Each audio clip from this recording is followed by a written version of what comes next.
Shalom, selamat malam Bapak, Ibu, dan kaum muda gereja.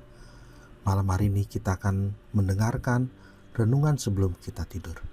Dan firman Tuhan malam hari ini terambil dari Yohanes 15 ayat yang ke-8. Dalam hal inilah Bapakku dimuliakan, bahwa kamu berbuah banyak dan menunjukkan kamu adalah murid-muridku. Saudara yang kekasih, kita sebagai murid-murid Yesus harus menghasilkan buah dan berbuah banyak.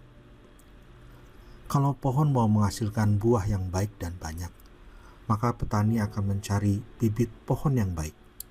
Lalu tanahnya disiapkan, diberi pupuk, supaya pohon akan cepat besar dan menghasilkan buah tepat pada waktunya serta hasilnya banyak.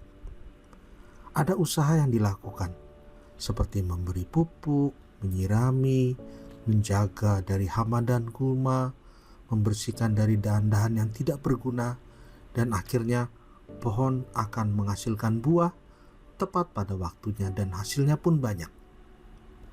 Demikian juga kita dalam konteks bacaan Alkitab tadi. Kita itu seperti carang atau cabang dari pohon anggur. Kalau cabang kita terlepas dari pokok pohon anggur, pasti akan menjadi kering dan mati, dan tukang kebun akan membuangnya. Namun, jika sudah berpaut pada pokok anggur, namun hanya bertumbuh daun dan batang saja, tapi tidak berbuah, walau sudah dibersihkan, maka tukang kebun pun tahu bahwa carang ini tidak menghasilkan apa-apa selain daun. Sebaiknya dipotong, karena batang dan daunnya saja yang tumbuh, tetapi tidak menghasilkan buah. Untuk apa dibiarkan tumbuh? Karena tidak ada hasilnya. Saudara kekasih, kita semua orang percaya sama seperti carang anggur. Kita hidup bergantung pada Tuhan yang memberikan kehidupan. Kita dekat pada Tuhan. Bahkan Tuhan pun juga membersihkan kita seperti tukang kebun membersihkan dari dahan-dahan yang tidak perlu. Maka kita sejatinya sudah siap untuk menghasilkan buah. Namun apabila sudah seharusnya musim berbuah tapi tidak menghasilkan buah, maka carang atau cabang anggur ini akan dipotong, dibuang, dan dibakar.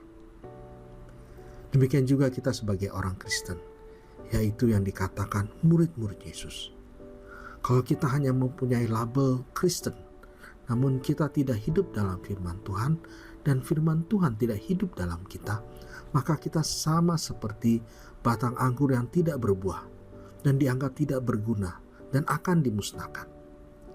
Tetapi kalau kita hidup dalam Tuhan dan Tuhan hidup dalam hidup kita, maka pasti kita akan berbuah. Janji Tuhan adalah kalau kita tidak tinggal dalam Tuhan dan firman Tuhan yang tidak tinggal dalam hidup kita, maka kita tidak akan mungkin berbuah, menghasilkan buah yang baik.